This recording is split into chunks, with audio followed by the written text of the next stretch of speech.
Ok, qué bueno, menos mal, porque y estaba hablando mal de la gente y no me gusta. Entonces, que encima quede grabado que yo esté hablando mal de alguien que no puede defenderse porque no está aquí. Bueno, ustedes no me han oído nombrar a nadie, ¿no? A ninguna persona en particular, lejos de mi tan repugnante idea. Bueno, aquí está. Pues vamos entonces a seguir con el esquema y compartimos ahora. Y entonces ya vamos a la última categoría de estas fuentes de rango constitucional, ¿no? Que son, bueno, no, antes de ir a la última, todavía habría que ver algo aquí, que es, fíjense, el último renglón de este capítulo, digamos. Vemos la noción general del régimen transitorio, que espero que les haya quedado claro entonces, normas dictadas por la Asamblea Nacional Constituyente entre el 99 y el 2000, se supone, para dar cabida al tránsito entre la institucionalidad del 61 y la del 99, ¿no? Esas normas fueron dictadas por un órgano que no tenía potestad normativa como la Asamblea Nacional Constituyente y fueron impugnadas ante el Tribunal Supremo del momento, o sea, la Corte Suprema inicialmente y después el Tribunal Supremo, y ambos tribunales máximos dijeron que esas normas tenían rango constitucional y que la Asamblea Nacional Constituyente era competente para dictarlas y todo perfecto. Entonces las incluyó dentro de la gaveta de las normas de rango constitucional. Ellas estaban al lado de la Constitución. Si había algo que contrarrestaba o que colidía con la Constitución, bueno, la Constitución estaba aparte, había sido derogada o digamos, mal puesta por estas normas de la Asamblea Nacional Constituyente. Eso es lo que ese concepto quiere decir, ¿no? Bueno, pero eso se acabó al año, más o menos a los 2 años, ya fueron siendo dictadas normas ya ordinarias y fueron pasando a la gaveta de lo derogado las normas del régimen transitorio. Pero ¿qué pasa? Que en 2017 se convoca una Asamblea Nacional Constituyente. El, presi el presidente de la República propone que se convoque una Asamblea Nacional Constituyente. No les quiero tampoco abrumar mucho con detalles porque eso salió en la prensa y todo el mundo lo vio y seguramente lo pueden consultar por allí en cualquier análisis que se haga, ¿no? Pero, ¿qué pasó? El presidente de la República propone convocar una Asamblea Nacional Constituyente para cambiar la Constitución, porque ese es el objeto de la Asamblea Nacional Constituyente, de acuerdo con la Constitución, y de acuerdo con la Constitución del 99 ahora, ¿no? La Asamblea Nacional Constituyente, dicho sea de paso, había sido convocada en el 99 sin que estuviera prevista en la Constitución del 61. Y sin embargo, la Corte Suprema de Justicia dijo, bueno, pero sí, no importa. Eso, el que no esté prevista no quiere decir que el pueblo no pueda convocarla. Si la convoca y al final aprueba la Constitución, entonces está bien. Si la convoca y hace su proyecto de Constitución y el pueblo no la aprueba, bueno, no pasó nada. Bueno, entonces, pero ahora la Constitución del 99 sí prevé la Asamblea Nacional Constituyente y establece quién la puede convocar, cómo la puede convocar, cuál es el procedimiento, todo. Que si se hace algo a espaldas de esa Constitución del 99, eso es inconstitucional. Lo de antes, bueno, era más o menos, estaba en la nebulosa. Lo del 61 no se sabía muy bien, porque no estaba regulado en la Constitución del 61. Pero la del 99, sí, perdón, la del 2017, ella sí estaba regulada en la Constitución del 99. Y mucha gente opina que esa Asamblea Nacional Constituyente no tiene base en la Constitución del 99. En primer lugar, porque no fue convocada por quien podía convocarla. Un artículo, yo creo que lo veíamos el otro día, por ahí la tenía, me acuerdo que lo hice. Bueno, no importa, ustedes lo buscan en Asamblea Nacional Constituyente y van a ver que dice, aquí lo tengo, el pueblo en titular como es del poder constituyente. ¿Dónde es que está?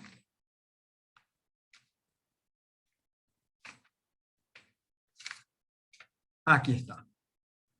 El pueblo de Venezuela es el depositario del poder constituyente, artículo 347, del poder constituyente originario. En ejercicio de dicho poder puede convocar una Asamblea Nacional Constituyente. con el objeto de transformar el Estado y crear una nueva constitución. Ahí no hay, yo creo que no hay duda, pues está clarísimo que el pueblo es el poder constituyente originario, es el quien tiene el poder, y él es el que puede entonces convocar a una, en ejercicio de ese poder es que puede convocar una Asamblea Nacional Constituyente. Bueno, eso no ocurrió. Quien ejerce hoy en día, quien dice ejercer la presidencia de la República, dijo que quería convocar una Asamblea Nacional Constituyente y nunca le preguntó al pueblo. Ya debió hacerlo a través de un referéndum. ¿Usted quiere convocar una? No. Él se limitó a decir que a él le parecía que había que convocarla e inmediatamente procedió a convocarla, sin tener poder para convocarla, porque él lo que tiene es la iniciativa de la convocatoria. El presidente de la República, la Asamblea Nacional, los consejos municipales, bueno, todo el mismo pueblo, digamos, un número determinado ahí de electores, tienen la iniciativa de la convocatoria, es decir, pueden proponer que se convoque, eso es lo que es la iniciativa, como cuando quien tiene la iniciativa de las leyes va a la Asamblea Nacional y le dice, mire, yo quisiera que se apruebe esta ley, y se la propone, pero quien la aprueba es la Asamblea Nacional, que es el que tiene el poder legislativo, no quienes tienen la iniciativa. La iniciativa es, yo quiero entrar, hacer una solicitud. Usted que tiene el poder, ¿está de acuerdo o no? Bueno, el pueblo, que es el que tiene el poder constituyente, no dijo nada, nunca fue consultado. De tal manera que entonces esa Asamblea Nacional Constituyente fue convocada por quien no tenía poder para convocar, y olvidándose al que sí tenía poder para convocar. Y él luego fue electa a espaldas de las reglas sobre elección que establece la propia Constitución. El voto es universal, secreto, directo, etcétera, igual para todos, etcétera. Todo eso está previsto en la Constitución, el sistema del sufragio. Esa Asamblea Nacional Constituyente fue electa de una manera, con un sistema electoral contrario a lo que dice la Constitución. De tal manera que, y luego, cuando empezó a funcionar, duró 2 años, 3 años, no sé cuántos años, y nunca hizo lo que tenía que hacer. O sea que se ve clarito que esa no era la intención. La intención no era hacer un proyecto de constitución, sino la intención era que esa Asamblea Nacional Constituyente hiciera aquella otra cosa que había hecho la del 99, que era dictar decretos, o sea, legislar, pues legislar sin tener poder para hacerlo. Y eso fue lo que hizo la Asamblea Nacional Constituyente del 2017 hasta hace unos meses que dejó de funcionar. Pues que ya dijeron, no, ya está bueno, pues ya hizo lo que tenía que hacer. Y lo que hizo, ¿qué fue lo que hizo? Dictar entonces una serie de decretos constituyentes y leyes constitucionales, así las llamaban ellos, donde legislaban cosas que la Asamblea Nacional no iba a aprobar nunca, porque como la Asamblea Nacional era de oposición y seguramente no iba a aceptar las propuestas del gobierno, entonces lo que hicieron fue nombrarle una Asamblea Nacional paralela para que dictara, sobre pretexto de estar dictando decretos constituyentes y leyes constitucionales, normas que no iban a ser aprobadas por quien ha debido aprobarlas, que era la Asamblea Nacional, a través de leyes, ¿no?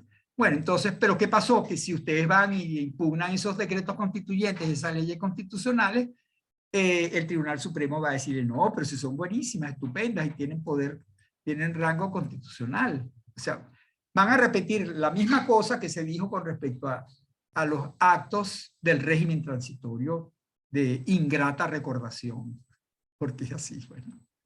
Bueno, amigos, terminamos así entonces con las normas del régimen transitorio. Ya esta situación planteada por la Asamblea Nacional Constituyente del 17 ya no entra dentro del régimen transitorio, porque ya no se trata de un régimen transitorio, ya se trata eventualmente de lo que está en el rubro D de este capítulo, las llamadas leyes constitucionales. O sea, aquí estaríamos en presencia de unas pretendidas leyes constitucionales. Les digo rapidito, ¿qué se ha entendido por leyes constitucionales? Leyes constitucionales se suele denominar en los países democráticos, pues estados de derecho con constitución y con instituciones que se respetan y que respetan el derecho, a unas leyes que tienen rango constitucional, aun cuando no han sido aprobadas por el poder constituyente. Normalmente son aprobadas por el poder legislativo, que no es poder constituyente. El poder legislativo, la Asamblea Nacional entre nosotros, no es poder constituyente. Lo que puede es convocar, como dice, puede convocar a puede tener la iniciativa de convocar una Asamblea Nacional, pero no puede ni aprobar una nueva Constitución, ni convocar una Asamblea Nacional Constituyente. No tiene poder constituyente la Asamblea Nacional. Tiene poder legislativo ordinario. Por eso es que sus actos son de rango legal, por debajo de la Constitución. Bueno, pero repito, entonces, ¿qué se llaman leyes constitucionales? Se suele llamar en la doctrina leyes dictadas por el Poder Legislativo ordinario, pero que tienen rango constitucional. ¿Y por qué eso es así? Bueno, porque la propia Constitución les atribuye a esas leyes ordinarias, digámoslo así, les atribuye rango constitucional. Y es así como vemos en algunos países europeos en los cuales la Constitución es reformada mediante leyes. Y las llaman leyes constitucionales.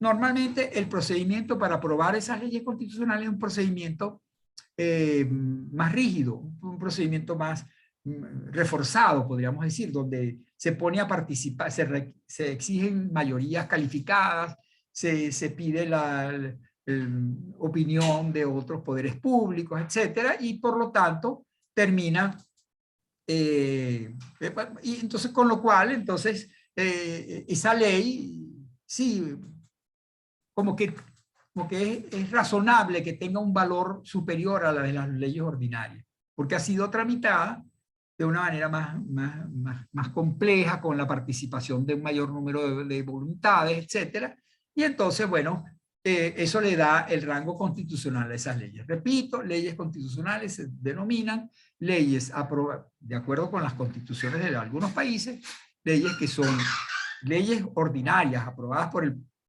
Poder Legislativo ordinario, pero con rango superior, con rango de constitución, con rango constitucional. Y de allí que entonces el apellido de las leyes, leyes constitucionales.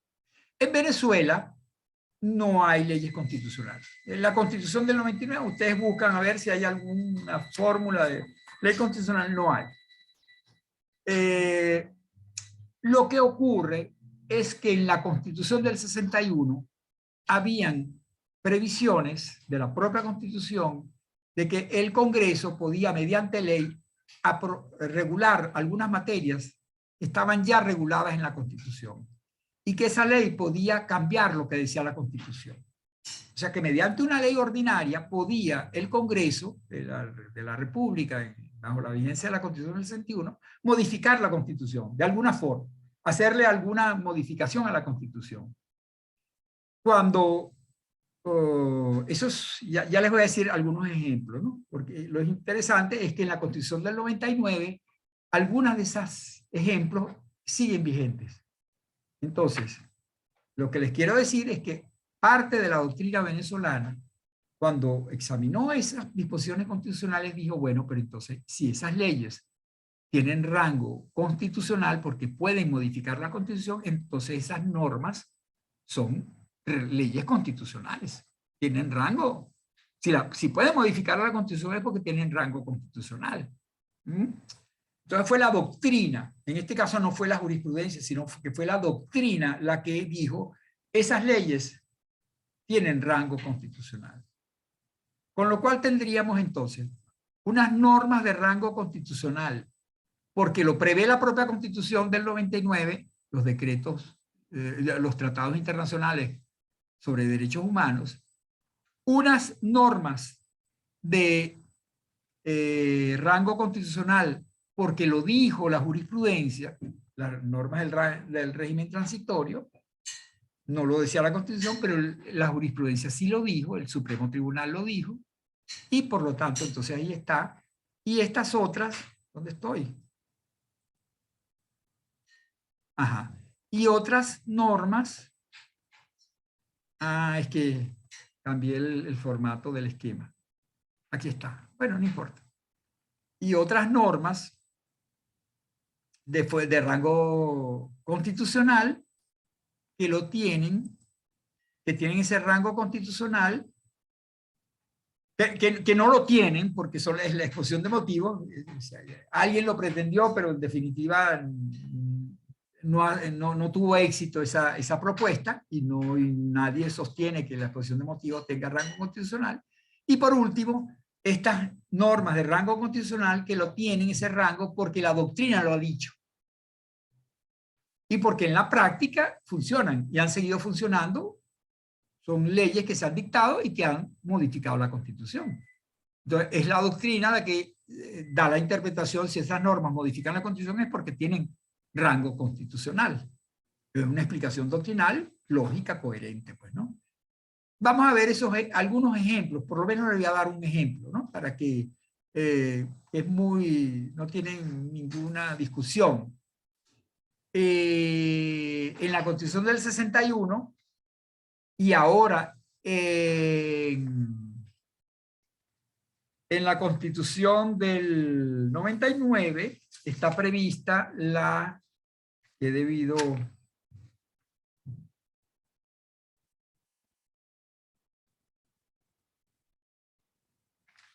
caramba.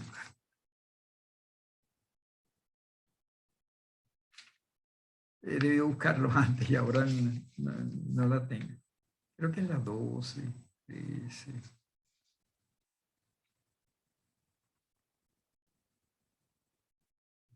Aquí está. El artículo 14. El artículo 14 de la Constitución dice lo siguiente, de la Constitución del 99. La ley establecerá un régimen jurídico especial para aquellos territorios que por libre determinación de sus habitantes y con aceptación de la Asamblea Nacional se incorporen al de la República. Bueno, ¿qué significa eso? Eso está previsto para cuando Aruba decida ser parte de Venezuela, entonces se incorpore al territorio. O cuando Trinidad se incorpore a Venezuela y pase a ser parte de la República. O cuando el Esequibo pase a ser parte de Venezuela. Entonces, en ese caso, la ley establecerá un régimen jurídico especial para aquellos territorios que por libre determinación de sus habitantes y con aceptación de la Asamblea Nacional se incorporen al de la República. ¿Qué significa eso? Eso significa modificar la Constitución, porque lo que está pensando el constituyente es que a los de Aruba se les permita hablar papiamento y que a los de la Guayana Esequiba se les permita hablar inglés y que tengan un régimen jurídico distinto al que nosotros tenemos y que tengan un régimen judicial consuetudinario tipo common law y no como el nuestro, el civil law, pues porque... Bueno, ¿por qué? Porque es como para, vénganse para acá, sean parte de Venezuela y nosotros les prometemos que tendrán un régimen jurídico especial que tome en cuenta sus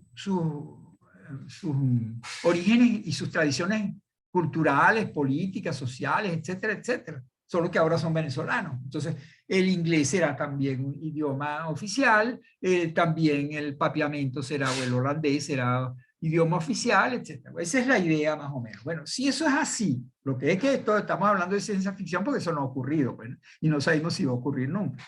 Pero ¿qué significa eso? Eso significaría que la ley puede establecer un régimen distinto al previsto en la Constitución. Puede modificar la Constitución. Puede decir que además del castellano hay otros idiomas oficiales en Venezuela. Puede decir, a lo mejor hasta que otras monedas distintas al bolívar sea, bueno, eso lo están diciendo ya sin modificar la Constitución. Pero bueno, decir eso, que hay otra moneda que vale aquí como moneda de curso legal, es una inconstitucionalidad. Así la estemos aplicando. Pero eso es inconstitucional, que no se nos olvide. O sea, los principios jurídicos, tú lo puedes violar, pero lo que no puedes es doblarlo para que sean acomodaticios a lo que a ti te parezca, no señor. Es decir, permitir que se hagan transacciones y que sean obligatorias transacciones en Venezuela, que no sean bolívar, eso es inconstitucional porque la Constitución lo dice que la moneda de curso legal es el bolívar. Bueno, para que no digan, caramba, ajá, diga. ¿Quién es Milberlin? Sí. Sí, sé yo. En caso, el bolívar ha cambiado transitoriamente de nombre, pero sigue siendo bolívar. Que el bolívar ha cambiado de nombre, pero sigue siendo bolívar. Entonces, eso no es inconstitucional, colocarle, presupone que es el bolívar. A mí no me parece, honestamente, porque decir Bolívar fuerte, Bolívar soberano, bueno, es un adjetivo, pero el Bolívar sigue siendo el Bolívar, pues, ¿no? O sea, tiene todos los atributos del Bolívar. Es que es una manera, digamos, como como es un adjetivo, pues no es un nombre, ¿no? No es que cambiamos el bolívar por el Sucre, no es que cambiamos el bolívar no sé, pues por el Guaycaipuro, no, no. El bolívar sigue siendo el bolívar, solo que con unas características particulares y eso, bueno, como siempre ha sido, porque la moneda no se ha mantenido siempre igual, pues la moneda puede cambiar en sus características, pero el bolívar tendría que seguir siendo la moneda de curso legal, la única, pues además. ¿Por qué? Porque la Constitución, ahí no hay excepciones, ahí no dice, salvo que mediante resolución el Banco Central diga tal, no, ahí no hay. O sea, esa es la... Entonces, pero aquí sí, digamos, si se aplicara el artículo 14 de la Constitución, sí se podría, mediante una ley, modificar algunas normas para esos territorios nuevos, de nueva adquisición, de nueva incorporación a Venezuela, se podrían establecer regímenes especiales, contrarios a la Constitución, o por lo menos diferentes a lo de la Constitución, con lo cual se estaría modificando la Constitución. Pero eso sí sería constitucional. ¿Por qué? Porque está permitido por el artículo 14 de la Constitución. Entonces, ahí es donde justamente autores dicen, si se permite que una ley modifique la Constitución, esa ley no es inconstitucional. Esa ley está respetando la disposición, tiene su base en la propia Constitución. Y no hay ninguna duda de que tiene rango constitucional, que tiene poder constituyente, porque si no, no podría modificar la Constitución. Bueno, la otra ley que, con motivo de la cual se hizo este razonamiento, era la ley de gobernadores, la ley de elección de gobernadores. Bajo la vigencia de la Constitución del 61, los gobernadores eran elegidos por el pueblo, iban a ser elegidos por el pueblo, pero mientras tanto los nombraba el presidente de la República. Lo decía la propia Constitución así, pues, ¿no? Entonces los gobernadores serán elegidos designados por el presidente de la República hasta que mediante una ley sean elegidos, ¿no? Bueno, cuando se eligió y se estableció los mecanismos de elección, se dijo, esta ley es una ley constitucional. ¿Por qué? Porque está modificando la Constitución. La que dice que el presidente nombra a los gobernadores ya no está vigente. Eso fue derogado por esa ley de elección de gobernadores. Por lo tanto, esa ley de elección de gobernadores no podría ser modificada por una nueva ley y que dijera, no, ahora los gobernadores ya no son electos. No, no, ya está listo, ya. Para que no sean electos tendría que modificarse la Constitución, habría que hacer una enmienda o reforma, porque esa es la particularidad de estas leyes constitucionales, que ellas pueden ser dictadas como una ley cuando van a hacer lo que dice la Constitución, pero una vez que son dictadas, ya se insertan dentro de la categoría de normas constitucionales. Ya para modificarlas no basta seguir el procedimiento de las leyes, hay que hacer una reforma constitucional o una enmienda constitucional, porque ya tienen rango constitucional. Y esa ley sí ya no puede ser modificada por una nueva ley, tiene que ser modificada por el mecanismo de modificación de la Constitución. Entonces, bueno, la ley de elección de gobernadores, la ley de descentralización, que la veremos posteriormente, la ley que dice, artículo 136 de la Constitución, que dice que, creo que 136, creo que no me acuerdo, pues ya, por 160 y tanto, no quiero, aquí está, aquí está. Artículo 165 de la Constitución. Los estados no, perdón.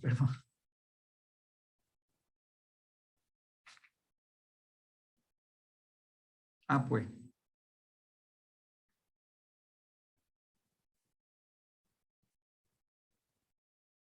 Ah, pues, ahora no lo consigo, no puede ser. Bueno, la que establece que las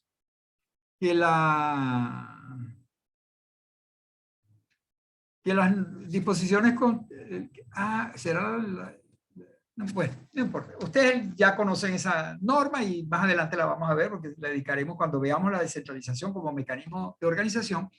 Vamos a ver eso, la descentralización territorial. La República tiene una serie de competencias, están previstas ahí en el artículo, creo, 136, y todas esas competencias propias del Poder Nacional pueden ser transferidas a los estados y a los municipios mediante una ley. Una ley aprobada con una mayoría calificada, etcétera, pero es una ley. No hay que modificar la Constitución para transferirle competencia a los estados y a los municipios. ¿Por qué? Porque la propia Constitución dice que, como los derechos humanos que son progresivos, también la